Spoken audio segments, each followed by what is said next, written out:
Have you ever thought about someone right before they called or texted you? Or maybe you came across a book or an article that seemed perfectly aligned to your current situation. The universe is actively participating in our lives, and the key is learning how to understand the signs and synchronicities that are happening around us at all times. So, Merry Meet, I'm Aislin. This is Ask Aislin, and tonight we're here talking about how to understand signs and synchronicities. So, welcome to those who are joining us live. Merry Meet, say hi in the chat, let us know that you're here. We will have a Q&A at the end, so you can leave questions and comments, and I will answer those near the end of the live. And if you are watching this either live or in replay, make sure to leave a heart or a thumbs up somewhere in the video, and that helps us get it out to the feed of more people. So we are going to dive in, and we are going to start by talking about some common synchronicities that people may experience, or at least common ways that people might experience those synchronicities. And then from there, we will talk about some common roadblocks that people may experience as they are trying to understand their signs and synchronicities, and then ways that you can overcome those roadblocks. All right, so we'll first start by talking about different ways that signs and synchronicities may present themselves to you. And we had a little issue, we're having a little bit of an issue with the internet right now. So if you are with us live, let me know that you're here. I just want to make sure we're actually feeding live. It looks like we're back on. I see Stephanie's here, Andrea's here, Joanne is here, and Kurt is saying, is this the live? Yes, you are in the live right now. So we're just restarting it. So I apologize for the issue earlier. We're having major problems with our internet, and we are going to need to replace this very expensive internet because I've had it with what's going on with all of this. Okay, so first way that synchronicities may present themselves to you is through meaningful coincidences, encountering people, places, or information that seems directly related to your current situation. So it could be conversations that you overhear. It could be coming across a place that has the name that resonates with something that you're already thinking about. The wide variety of ways that this can take place is as open as the universe itself, right? And they're going to be meaningful, particularly to you. Another way that signs and synchronicities may present themselves are through repetitive patterns, symbols, or images that you seem to see across different situations. So perhaps seeing something once, maybe it's in and of itself isn't necessarily a synchronicity, but when we start to see it multiple places and at multiple times, then we need to start taking some stock in putting some stock into it and begin to perhaps analyze that as a sign or synchronicity that's going to be meaningful to us. Now, another way that signs and synchronicities may present themselves is through intuition or gut feelings. So there may be something that feels significant to you beyond just that coincidence, right? To somebody else, it may not seem significant at all, but to you it does. Now, if you find everything around you seems significant, that might be. My cat just ran through the room. That may not necessarily, they may not necessarily all be synchronicities. So I would really pay attention to the ones that really stand out. Even Sigmund Freud said sometimes a cigar is just a cigar. So what makes synchronicities so special to us is that they don't happen all the time. They happen in certain situations that are relevant to what is going on with us. So we'll be talking about more about that later, how you can kind of discern for yourself whether something is a sign or synchronicity. But I do feel if you see something that and you have a gut feeling that it's significant to you, that is your intuition telling you to pay attention to this thing. Okay, I know Kurt said you've jinxed it with that retrograde talk. Well, I only said that because I started to sense this retrograde coming. So, but I'm glad that other people have made it on here. But yes, there's been a lot of like kind of tech mishaps. We're not even going into retrograde for another like 10 days, I believe. And but already I'm noticing these tech blips everywhere. I see glitter is also here. So merry meet. So welcome everybody, and let me know if the sound starts going bad. Let me know. Not much I can do about it, but let's just hope for good things for the next hour, right? Okay, so another way that synchronicities may present themselves are through unexpected timing. So, experiencing something at exactly the time that you need to see or hear or witness that thing, even if that thing seems random. If you experience it at the time that you needed to see it, it's very likely that could be a synchronicity. So, some examples, like I mentioned at the beginning, would be thinking about someone before they call or before they text you, seeing a license plate number that holds a significant number for you. And we will talk later about repeating numbers. That's probably one of the more common questions I get asked about. So, we're going to talk about what people might call angel numbers or kind of synchronous numbers. I think that numbers that have significance to you are more likely to be synchronous. So, for example, I was born on March 26th, and 326 has always been a important number for me. So when I see that number, I always feel that that is some kind of a nod from the universe. Other numbers that can be important, for example, the number of my soccer jersey when I was in varsity soccer. That is a number that's of significance to me. So when I see that number, I take note of it. So everybody's going to have different numbers and not necessarily all the same. But if you see a number that sort of shows up and it's your special number, that is very often going to be a synchronous moment or a synchronous sign for you.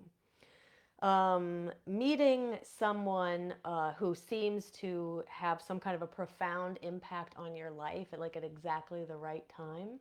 So you kind of ask the universe for guidance or help or just a sign or something like that. And then a person comes along who seems to have some good advice, or they just seem aligned to whatever that intention was that you were asking about.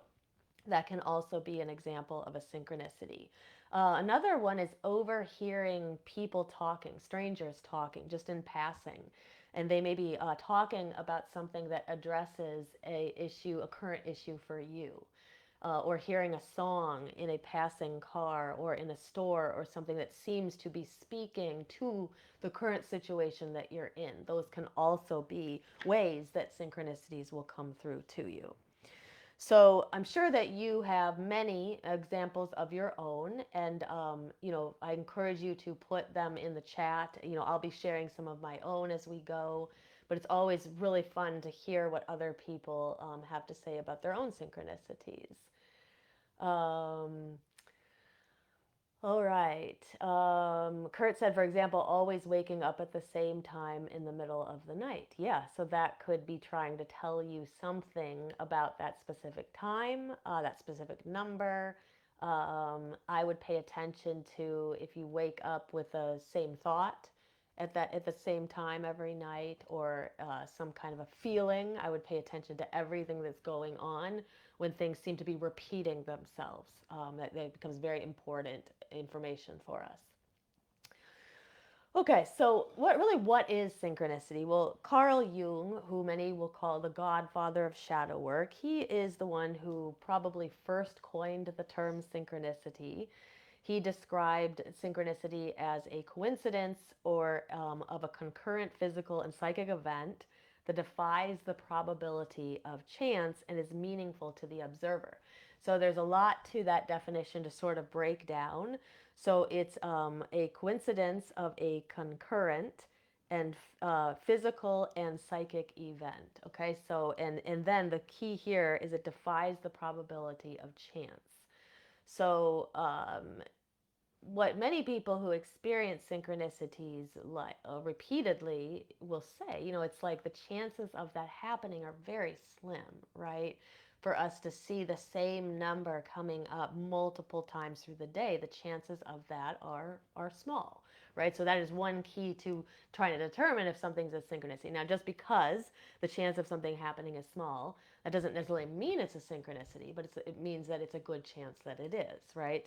And then it also has to have some kind of a meaningful experience for the observer.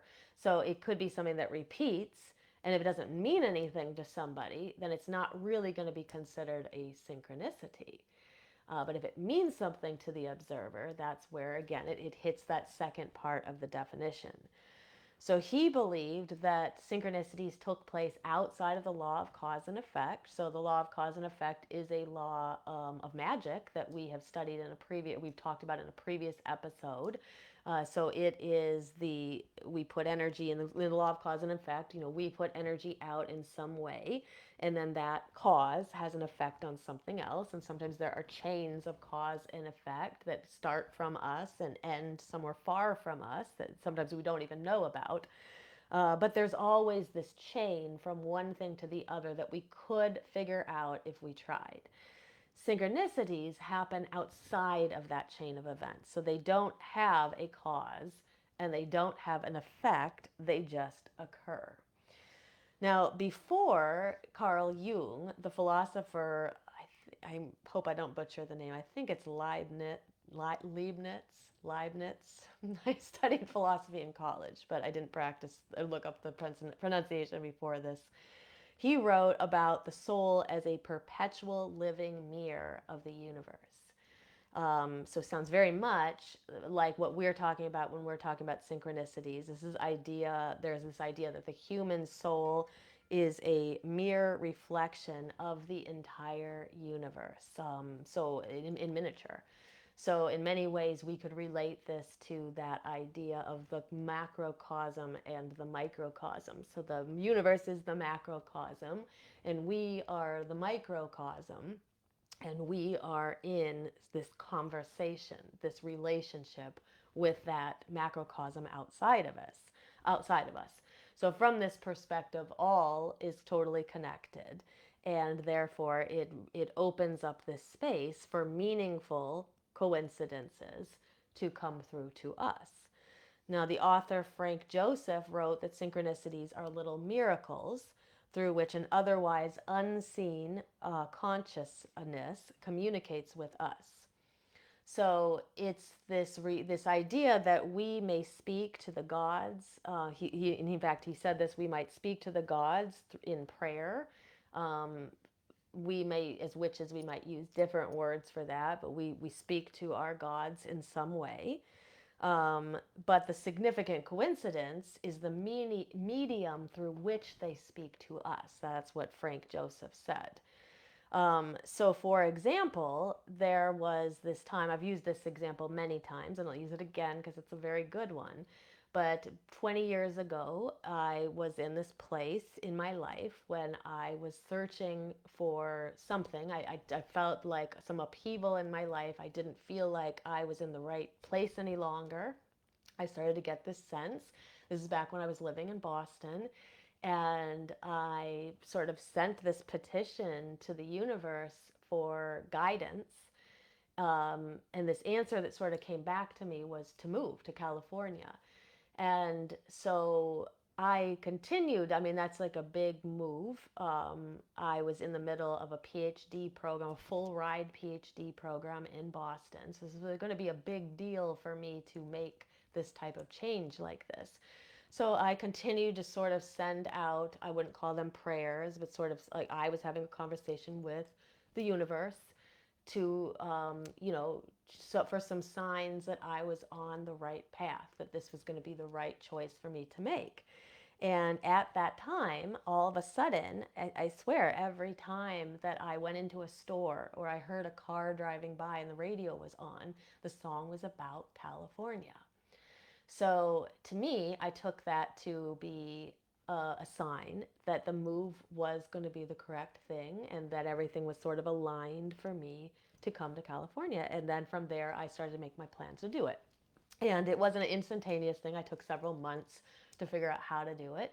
But to me, that was one of my first moments of really speaking to the universe and having a very, very clear answer come back to me. And if you think about some of these definitions that we talked about tonight, it's outside of chance. Like, what are the chances that every song I hear is about California when I'm asking the universe if I should move to California, right? So it's sort of like we're removing the doubt, but yet the doubt will still creep in. And you probably have examples like this too. They're very, very startling and clear, like mine, and yet you still question it. Okay, so hopefully, as we go further into the episode, I'm going to talk about ways that we can sort of overcome the hurdles that make us question everything about our synchronicities and our intuition. But the real key is to really tapping into the power of synchronicity is learning how to tune into it. So you can think of it like a very good analogy is thinking about a radio. And if you can remember back to when radios were actually like analog and you had to turn the dial to the radio, if you didn't get it correct, you weren't right on that channel, that broadcast channel or that signal, you would hear sort of like either you would hear just a little bit of what was going on the channel, or you would hear just plain old static in between, right? But if you could dial it in right onto that frequency, you can hear the channel crystal clear. And so we can think about our own ability to connect to our synchronicities around us in a similar way. So if you're having trouble being able to decipher them or even notice them, sometimes people don't notice them at all around them. That usually means that the channel is just turned to like the static. Everything's sort of static, right? You're not noticing anything around you. And as you start to fine tune that channel, and a lot of this has to do with how you work on yourself, how you work on your energy, how you work through your blockages. But as you start to dial that channel closer to the right frequency, you start to pick up things. And maybe at first you're only picking up a little bit, and then eventually you get it all dialed in, and now you are fully being able to speak with the universe and understand the signs and synchronicities around you. So it's something that is not necessarily easy, and it isn't something that comes oftentimes with just the snap of your fingers, but it is something you absolutely can learn how to, you totally absolutely can learn how to dial this in for yourself. Another example would be putting on a pair of 3D glasses. So if you've gone to a movie that's in 3D, you will still be able to see the movie even if you don't put the glasses on, right? You can still see things that are going on. It actually looks a little bit weird, though, a movie that's made in 3D and you're not wearing the glasses. But if you put the glasses on, all of a sudden you start to see things that you couldn't see before. So that's another way that you can think about this. Those things start to pop out at you as you become more aware of what's going on around you. When we know how to look for synchronicities, then we also start to see them everywhere. We start to see that the universe is pretty much constantly in conversation with us. Now, one place, so if you are having trouble with synchronicity, so let's suppose like you're somebody who feels like you're not catching any of them, or maybe you're somebody who catches some glimpses of synchronicities, you're still kind of questioning yourself, but like a little bit's coming through. One of the things you can try is you can try to really open yourself up during transition spaces. Transition spaces are moments when we transition from one state to another state. So these can be daily transitions from day to night and night to day. So there tends to be more receptivity at dawn and at dusk. So if you're somebody who's like having trouble with like trying to figure out synchronicities, see if you can really open yourself up at one of those two times. Like take a walk outside in nature and really open yourself up to the experience around you. Really observe what's going on. Because the veils thin ever so slightly during those times, it makes it a little bit easier for you to see what's going on. And if you're already having trouble, that can be a way to help you. Other transition spaces are like in the wheel of the year, whenever we transition between the Sabbats, when we transition between the dark half of the year to the light half of the year. so at like solstices, that is also a very transitional space. But also, other transition spaces are like births and deaths, and times when new life is coming in or life is going out. Times of upheaval and chaos in your life can also be transition spaces. What can happen is sometimes it heightens our awareness of the universe around us and of the signs and the synchronicities, and it makes us able to see them better. So, even though those sort of like chaotic times in our lives, we don't necessarily want them to becoming, right? Especially if they're negatively impacting us. But they do open us up to perhaps being able to see more that's going on around us. So if you are going through a kind of upheaval or a chaotic time in your life, kind of take note on what's going around you, because you are more receptive at that time and you may notice more. Um, so, short of these kind of dramatic, life altering moments, how else could we foster this ability to see and understand signs and synchronicities around us, and not have to wait for some of those upheaval times? And just want to make sure too, everybody can still hear me. It looks like we're feeding live, but if somebody could just put in the chat that we're still here, that would help me. Okay. So I think one of the most important things that you can do, and this is an answer for many things in your spiritual life, is trying to figure out whether your energy is aligned or not. When you have stuck and stagnant energy in your energetic body and in your energetic system, it can be like trying to listen to that radio, but you're in between the channels. Or it can be like trying to listen to a radio that's turned down too low. So there's some muffled things coming through, but you're not hearing it crystal clear. So this will happen to us periodically. So sometimes people, when they haven't worked on their energy at all, they just have just these natural stuck and stagnant energy kind of deposits in the body that are going to cause energy to not move as well through the body. And the idea here is that we need our energy to move from the lower energy centers where most of the blockages take place up into the higher energy centers. So the higher energy centers, your throat, your third eye, and your crown, this is where all your communication with the universe outside of you is taking place. But if all your energy is stuck down in your root, your sacral chakra, your solar plexus, which are the common places, or even in the heart, then some energy is getting through. But again, it's like we've got the radio turned down too low, or we've got it tuned kind of halfway in between the channel. So things are coming up through us. The energy is coming up through the channel, but not to the degree that it could. So what you may find is that you can't really hear, what's going on around you. You can't see it. You can't hear or see the messages that are coming through. Or perhaps you do see them coming through and you just don't understand what they say. There's a lot of different ways that this can look, but it all kind of goes back to the energetic system and the blockages that we have there. So this is why energetic balancing is so important and why I talk about it all the time. And it starts to sound probably like a broken record, but it's the key to most everything. And most of what we struggle with in our spiritual lives all comes back to this. And even if we have balanced our energy in the past, it doesn't necessarily mean that the energy is balanced right now. So it's not a one and done process. So sometimes I hear people say, like, I've already worked with my chakras, I'm done with that. And I really hate to break it to people, but it's not something that you're ever really done with. It's sort of like your own health. It's like you can't eat healthy for a month and say, okay, I'm done with eating healthy, right? Eating healthy is a lifestyle. Same thing with movement. We can't do a little bit of exercise for like a week or two and say, okay, I'm done with exercise, because movement is a lifetime, right? It's a lifetime of having health.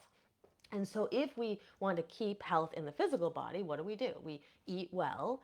We make that a pattern, a healthy habit, right? We move our body in a way that we like, that feels good, and we make that a healthy habit. So, the same goes for our energy and our spiritual centers. We need to make it a healthy habit to be working on them constantly, really. I mean, it doesn't have to be 24/7 that we're working our energy, but it should be something that we return to often, and we kind of check our energetic centers and see if we are in balance. So if you are not sure where to begin, your body offers you a barometer for this. So, for example, you can look at areas of your body and you can tell whether they're balanced or not.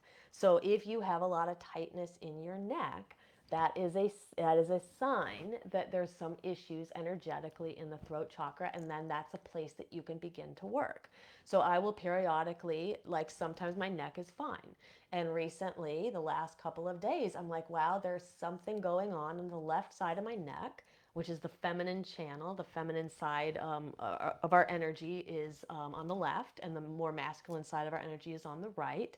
Has nothing to do with gender, is just simply the words that we use to describe two different kinds of energies. But I can tell I need some throat chakra work right now. Another thing, tight shoulders. Tight shoulders. We've been doing a lot of heart chakra work in our Shadow Seekers membership this past month.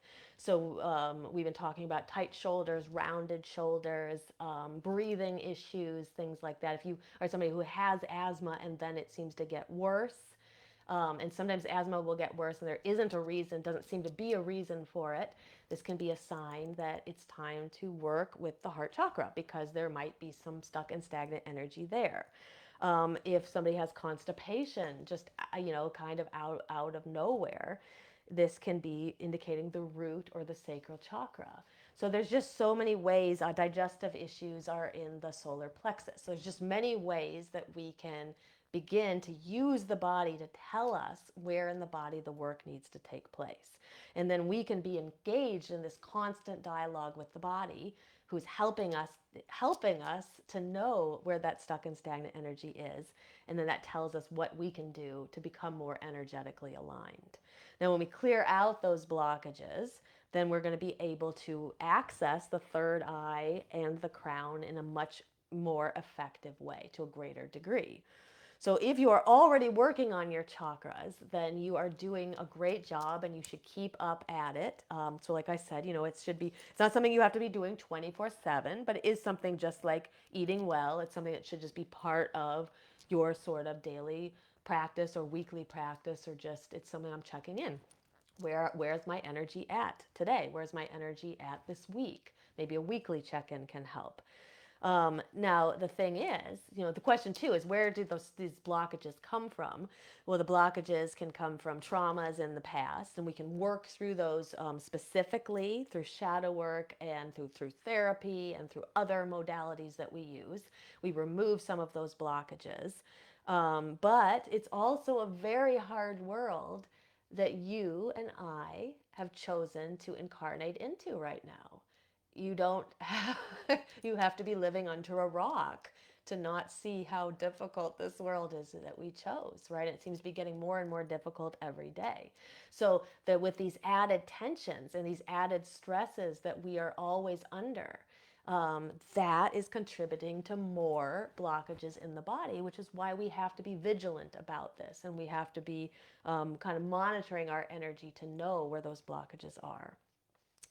So if you are serious about fully grasping and start really fully being able to understand the signs and synchronicities around you, then to me, the number one thing is energy balancing. It's really a crucial aspect of all of this.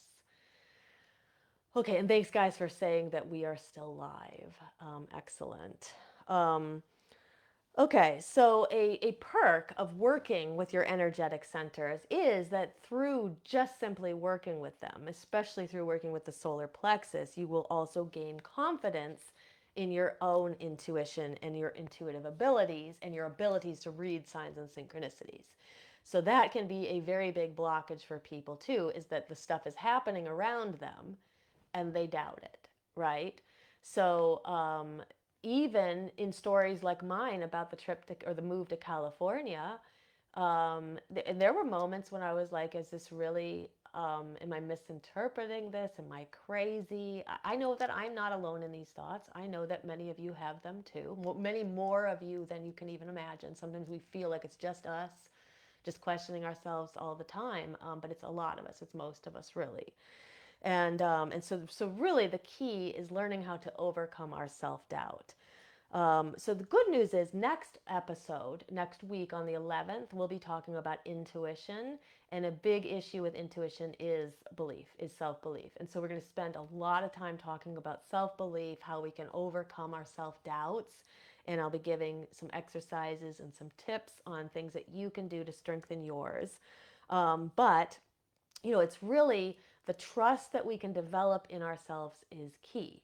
So we live in a world that is full of experts and full of pseudo experts that you have to be very careful of, because the internet has created a space where anybody can get on there and claim to be a expert. They're really like a pseudo expert, or even sometimes they have no idea what they're talking about. And so you have to be really careful about that, because this huge amount of information that is out there, not all of it is valid and not all of it is true, and some of it can lead you astray.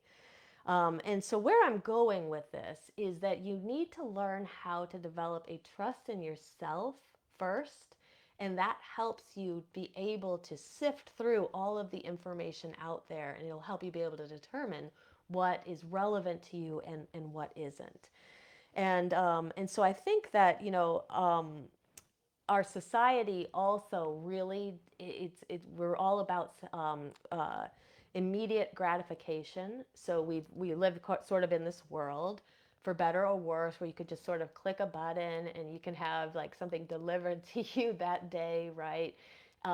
You can click a button, you can have all this information to sift through, and we're just used to having everything at our fingertips, and that's very positive. There's many, many positive things about it.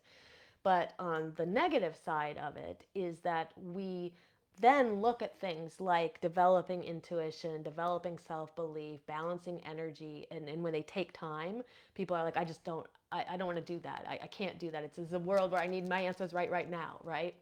And so, again, it's important for us to take a breath, take a step back, because this kind of stuff, the spiritual stuff, isn't like that. This is not about instantaneous gratification. It's about work that develops your soul. This is the work that you're here for, right? And it should take time. It shouldn't be something that we just press a button and fix. It should be something that we work on, because this is your soul's evolution. It's part of the purpose of being here in this incarnation. It's part of your soul contract to work on these things. So if you get attracted into like spiritual spaces like this, there's something in your soul contract that you're here to work on. You're here to work on the betterment and the elevation and the evolution of your soul. And that kind of work takes time. So we often will have to remind ourselves that to slow down a little bit. So one of the things that I really stress, and sometimes it's something that people don't necessarily want to hear, again, because of that instant gratification. We want to have the answer right away, right now. But one of the things I say when people ask me, I keep seeing the number 555, and they'll say, what does it mean?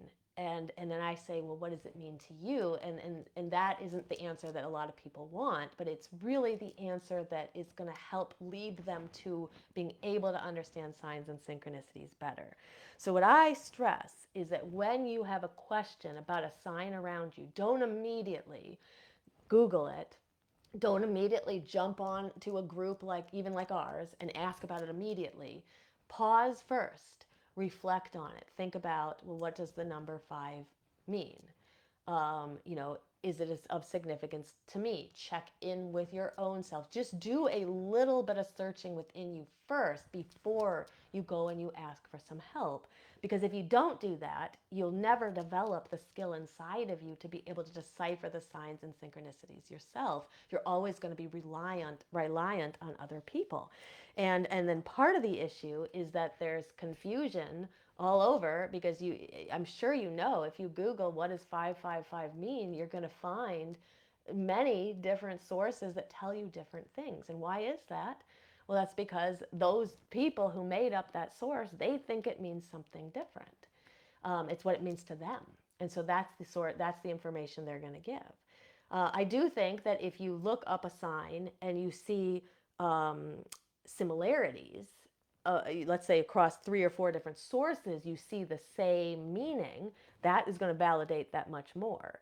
But if you just look at everything and it's massive confusion, that's going to be a sign for you to kind of slow down and try to reflect on what it could mean for you first. Um, you can ask your higher self for some guidance. You can ask your own guides for guidance. You can, if you are somebody who uses tarot and oracle or pendulum or runes or any way that you work with divination, you can ask those tools for guidance as well. Like, what does this sign mean? But do some reflection on your own first, and take some time with it and see what comes up. See, the other thing too is that it's not always immediate. So it could be you might ponder that 555 for a while, and then days or weeks later, just out of the ether, aha, here comes the aha moment, and you immediately will understand what it means to you, and it all makes sense. So I recommend keeping a signs and synchronicities journal or section in your journal or section in your, kind of book of shadows where you record signs and synchronicities. You see things that kind of feel like they're significant, even if you're not sure and you don't have any idea what they mean, just write them down. Because the thing is, too, is that we tend to forget, the world is so full of so much, and we'll tend to forget some of those. But if you have a record of it, you can look back and be like, wow, I saw that same number like 5 or 6 different times, within the 2 weeks or something, or I saw that same symbol over and over and over, and that's where we start to see the repetition, and hopefully we can start to make some meaning of it. So record what you see, what you hear, what you experience. Take note of any of the feelings that are associated with it as well. That can tell you a lot. When you see the sign, is it neutral? Is it just a neutral feeling? Is it a feeling of a positive feeling? Does it give you positive emotions? Does it make you feel negative emotions? All of that's going to be important to write down. Write all of that down, any associations you have with the number 5. I'm just using this example. Or let's say it's a rabbit that you see that you feel is significant. What are the associations that you have with the rabbit? And after you've done all of this, and you've written down, you've pondered it, you've contemplated it, then you go and you look up some of the common meanings and see what comes up.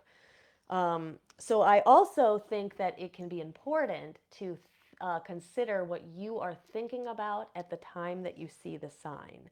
Sometimes signs and synchronicities don't have a really deep meaning. They're more of a nod from the universe.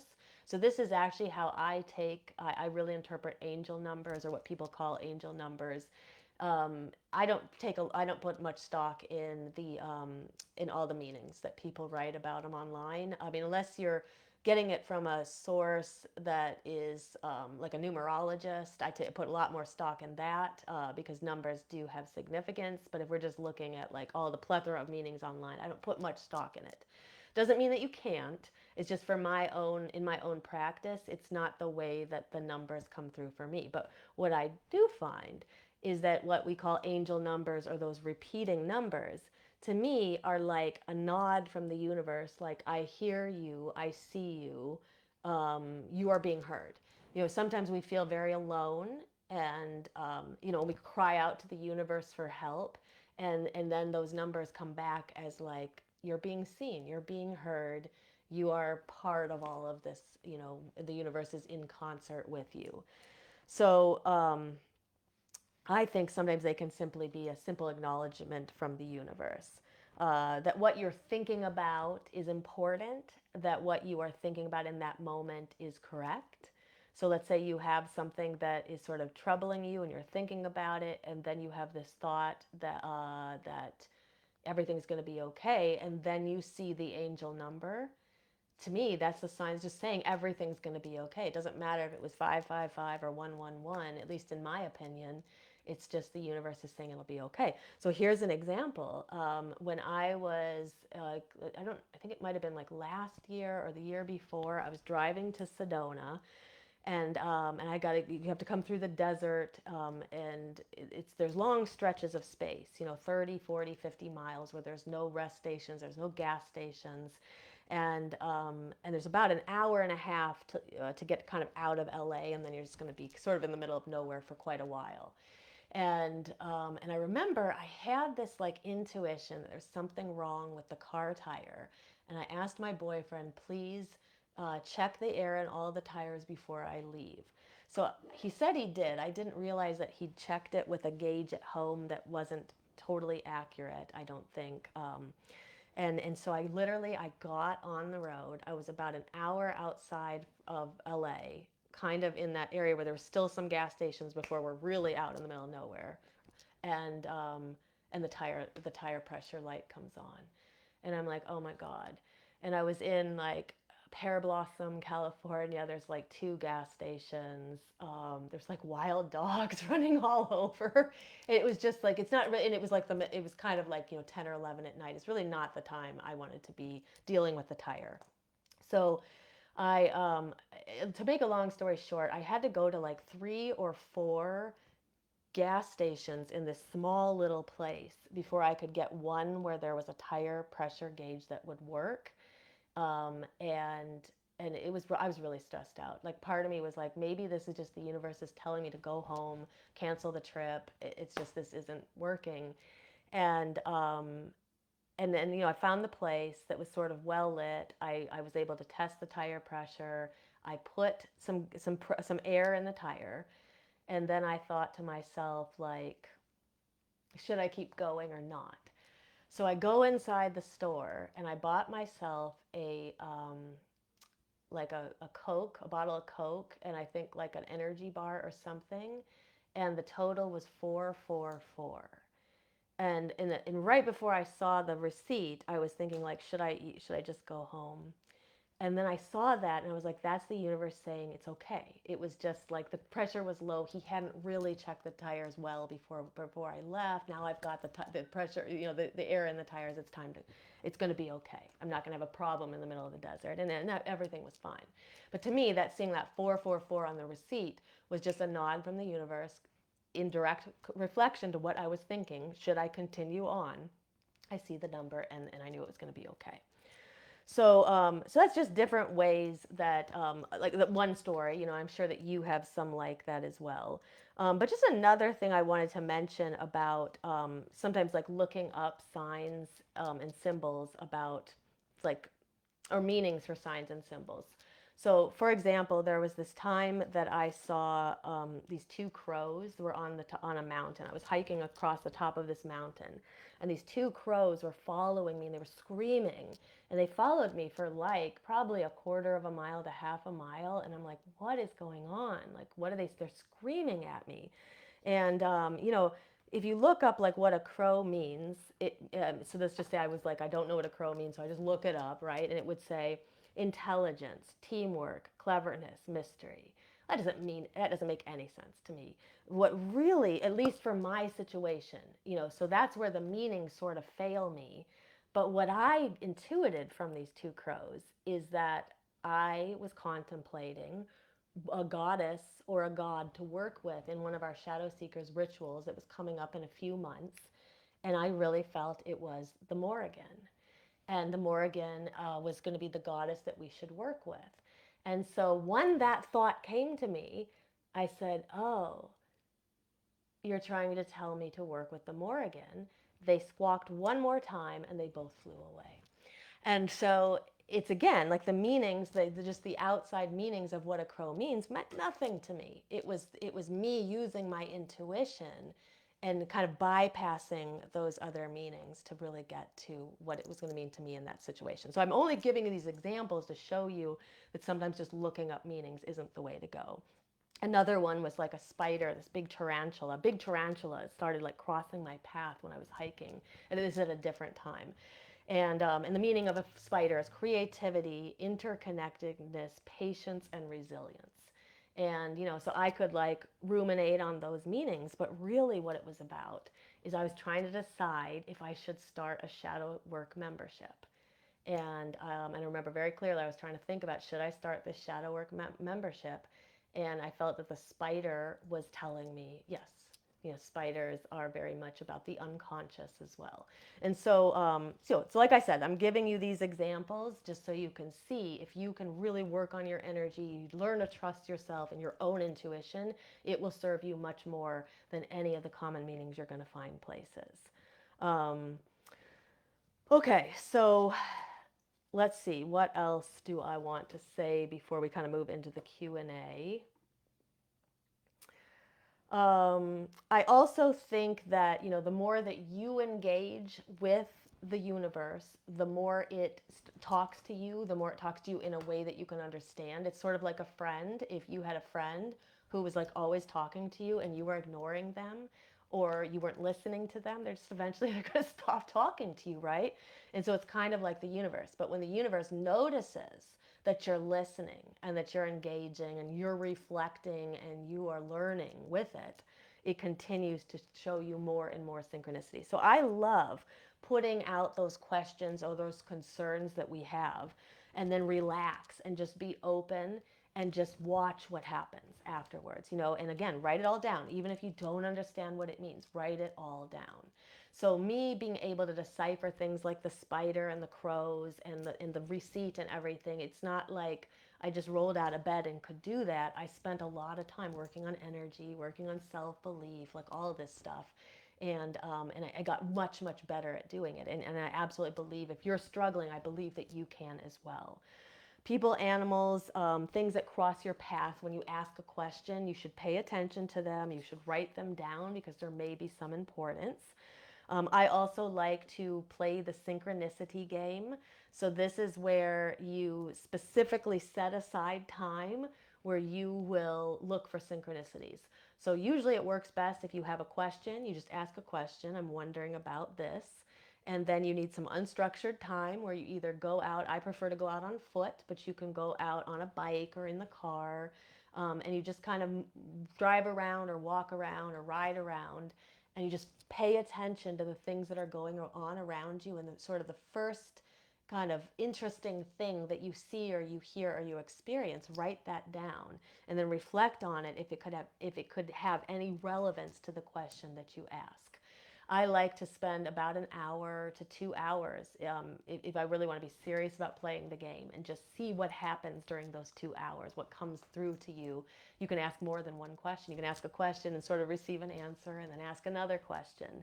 And even if you don't know if what you're seeing are relevant, write it down anyway and think about it and ponder it. And then once you ponder it, then ask in our group, I've been thinking about this. Here's some of the meanings I've come up with. What do you guys think? And then you'll get feedback from other people too, but at least you'll have put your time and your work into it first.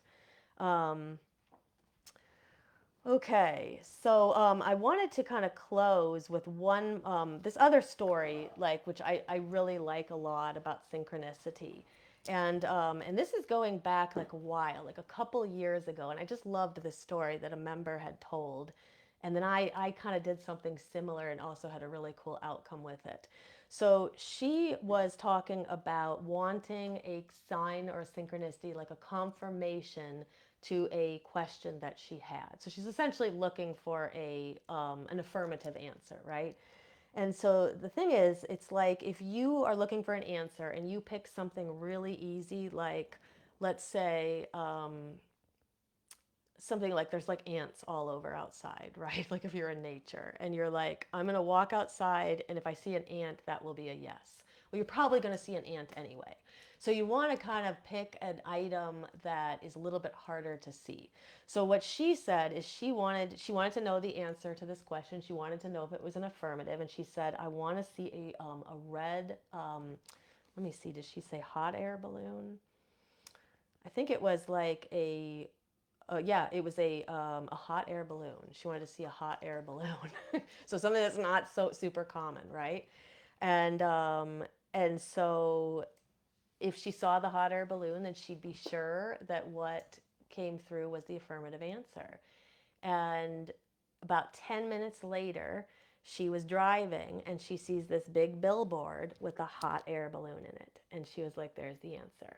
So it doesn't always have to be exactly what you thought, but like she put out like kind of an uncommon thing that wouldn't be something that you would normally see, and she saw it.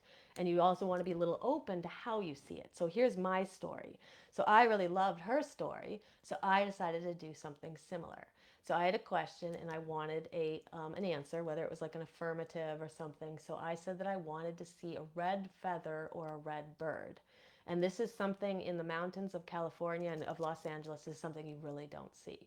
So I remember the hike was a couple hours long, and I remember like thinking to myself, oh my God, I should have picked something easier, because there's just no way I'm going to see that. There's just no way I'm going to see this red feather, right?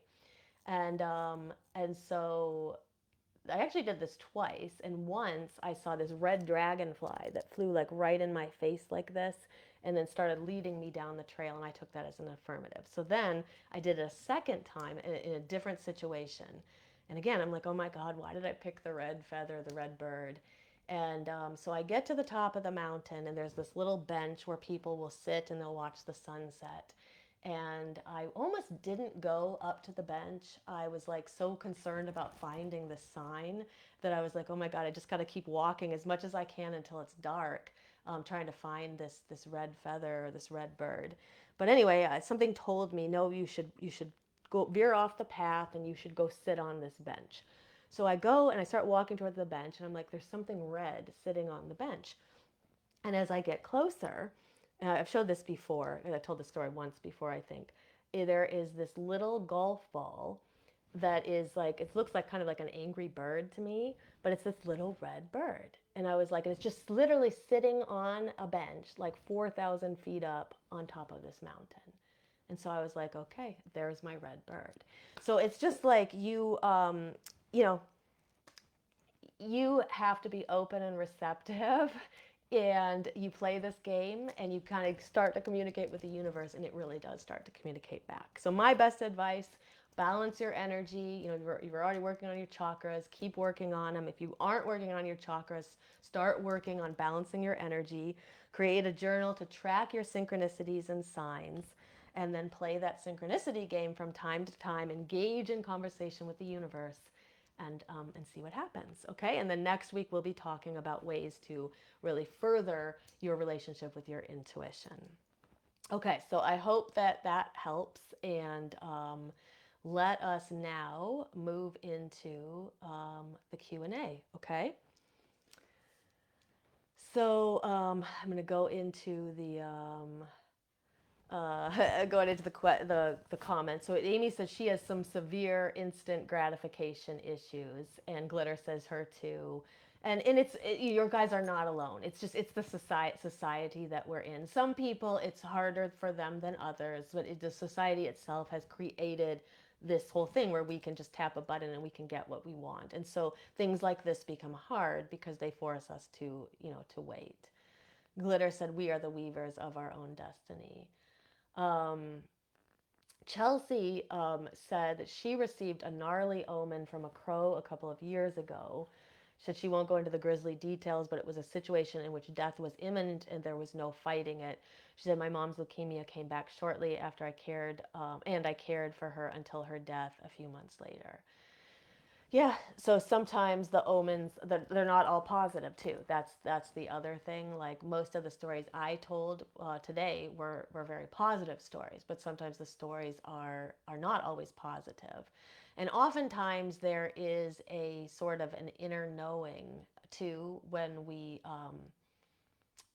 especially with something like that, where like we don't want to believe that that's what it means, but sometimes there will be this inner knowing that like it's inevitable. There isn't a fighting it, and this is a sign from the universe that there isn't a fighting that, those inevitable outcomes.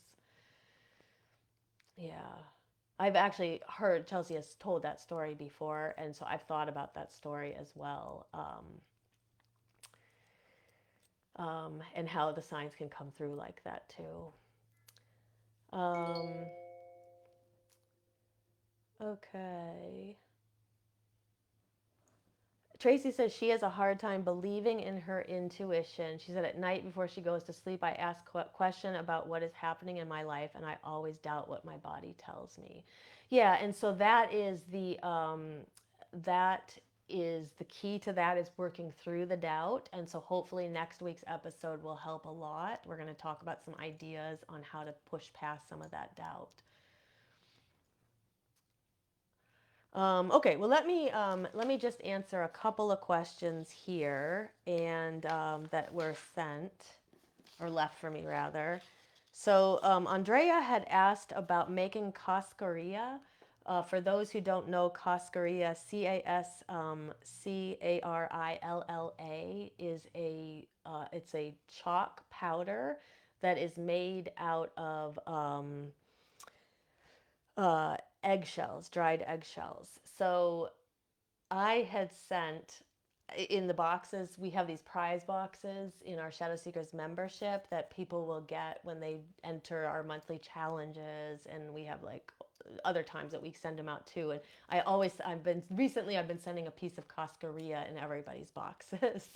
so, so I think that may be why Andrea is asking the question.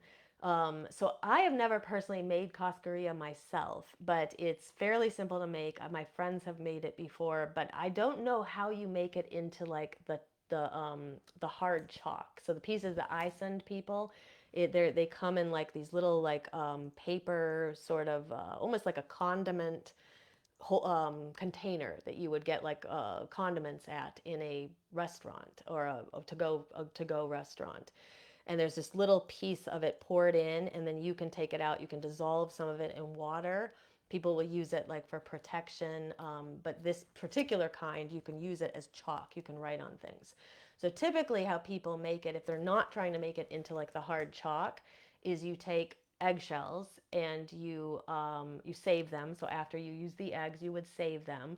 Sometimes people just like wash them off and then they put them on a piece of like paper towel and they dry them. And then when they're dried, you essentially crush them in a mortar and pestle, and you have cascarilla. And you can dissolve it into a bottle of water. People will spray it around as like a protective spray. Um, and there's other thing you can sometimes people will sprinkle the powder around the perimeter of a house for protection, around the perimeter of something they're trying to protect, sprinkle it around in their car, things like that. But as far as making it into the chalk, I don't know how people do it. Now there are other ways that you can make it. So sometimes people like want to sterilize it. So they, instead of just washing it and drying it, they will actually like put it in the oven and they'll cook it on a low temperature to sort of like sterilize it. So you can do that too. And then Andrea had asked like about hearing people put dirt in it. You can put anything in it that you want. You can put dirt in it. You can put salt in it.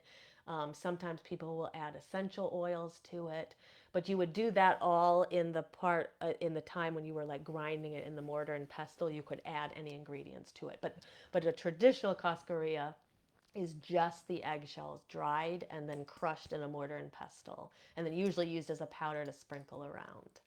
But if anybody knows how to make it into a solid piece of chalk, like a chalk that you would buy at a store, like a piece of it, let us know, because I don't know how you condense it into like something like that. It could be that you probably have to add some kind of a binder to it that's going to keep it together, because even if you crush all the powder and kind of compress the powder, it's still just powder, right? Um, Joanna said it was funny because she's grinding eggshells while she was watching this. There's some synchronicity, right? Okay, Kurt is asking about a Starhawk book that we're going to be reading. And Kurt, I will send out the list of the Coven reading list very soon. It's on my list of things to do, but I haven't been able to get around to it quite yet. Okay, so let me see what other questions that we've got here. Some of these questions are already answered for people like on the thread that it was on. This is a really good question. I sort of already answered this question. This is from Ruth, and she had asked if self-love was considered shadow work. And so self-love itself and self-care are techniques that can help make that can just help us feel better as who we are. When it comes to shadow work is any technique that helps us make the unconscious conscious. So sometimes people who are having trouble with self-love or self-care, they need to kind of look back and do some shadow work around why is it hard to care for myself. So that can be where like the shadow work part of it comes in. Shadow work itself is not necessarily, or self-love is not necessarily a shadow work technique, but you can use shadow work techniques to try to decipher why self-love is hard. But Ruth had also asked a question about, she had actually kind of added to the question, and she said that her mother was somebody who didn't pamper herself out of sort of like self-hatred, self-loathing, and it was just something that Ruth and her siblings had observed. And so today there are things like makeup and perfume, dressing up, that Ruth doesn't really consider self-care for her or self-love, but people have told her that if she doesn't do those things, that she's not loving herself enough.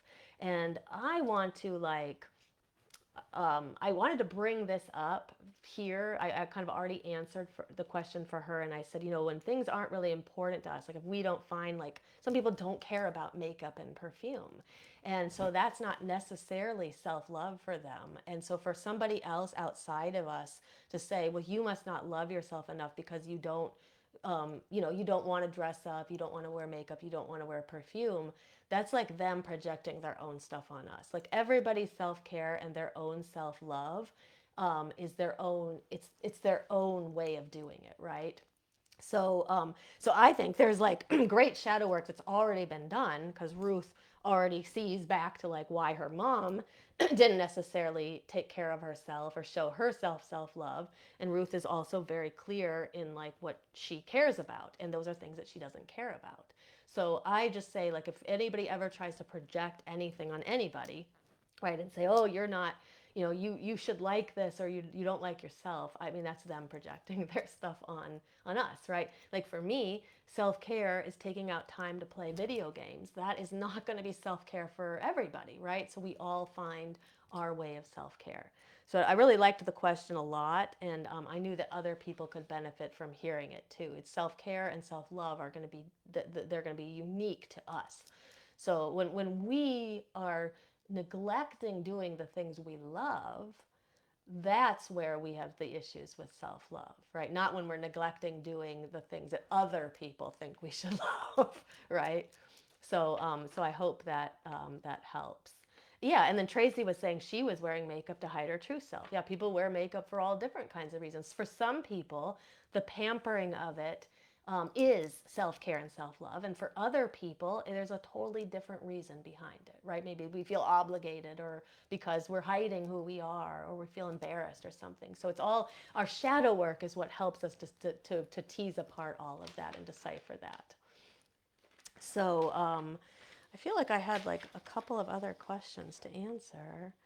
um, Peggy had asked a question about what is the best way to start kind of on the journey of witchcraft when you have no idea what to do. And I get asked this question a lot. People aren't really sure where to go, what to look for.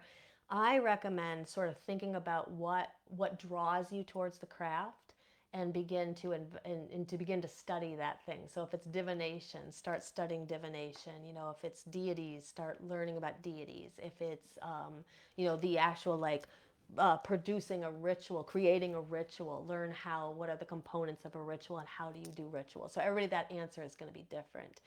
In general, it can usually be helpful when you're brand new to have something to guide you. So whether that's a kind of a Witchcraft 101 book, in which case I really recommend Christopher Penzak's The Outer Temple of Witchcraft.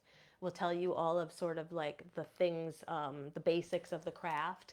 The Inner Temple of Witchcraft is more about working with energy. Both books are very, very good, and a good beginning. Those would be two great books to sort of begin with. And the other thing would be to find a course or to find a guide. Take Witchcraft 101 classes. Sometimes you can take them at local stores. I know here we have a couple of different stores that teach them periodically throughout the year. We also have a course, Demystifying Witchcraft, that takes you kind of from the beginning all the way through like what would be kind of a standard sort of Witchcraft 101 course. And that's going to become available within the next month or so. So, you could do anything from getting a book to taking a full course, but oftentimes people who are newer need something to guide them. I know for me, it was about reading a lot of like kind of like Witchcraft 101 books in the beginning, outside of sort of figuring out what is it that drew you to the craft in the first place and starting to learn about that thing and not worrying about all the other things, because sometimes we want to learn everything, and that can become very confusing. So it can be very good to pinpoint one or two things that first drew you in and start to learn about those things. Okay. All right, so I am going to end now. Let me just make sure there's no questions I missed. If I missed any, I will go back through the feed and I'll make sure I answer them later. But I know we started late, and so we're going later than we have before. So we're going to end now, but I do want to talk about what's coming up. So next week, as I mentioned, on 3/11, March 11th, we'll have an episode on intuition.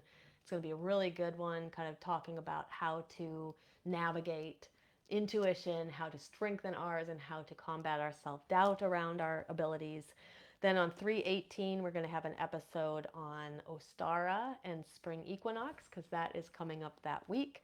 And then on 3/25, I believe we're going to have an episode on types of witchcraft or on new moon magic. I haven't decided quite yet. And as I mentioned, our Demystifying Witchcraft course, my signature course that is based on the training I use to teach my own coven, will be coming out sometime, hopefully this month, if not very, very early April. It will be made available to the public. And that course is also, anyone who takes that course, it is a prerequisite for joining our online coven, and people who take that course will have an opportunity to join our coven if they would like to. And then our Shadow Seekers membership, where we dive deeper into shadow work and energy work, that will be opening up sometime in April or May. Okay, so if I missed any of your questions, I'll go back through the feed, and if you're watching in replay, you can leave some too. I'll answer those when I go back in. Leave a heart or a thumbs up somewhere in the episode. That will help us get this out to the feed of more people. And if you are not already subscribed to our Body, Mind, Witchcraft YouTube channel, make sure to subscribe to that, and that way you will not miss a single episode. All right, until next time. Blessed be.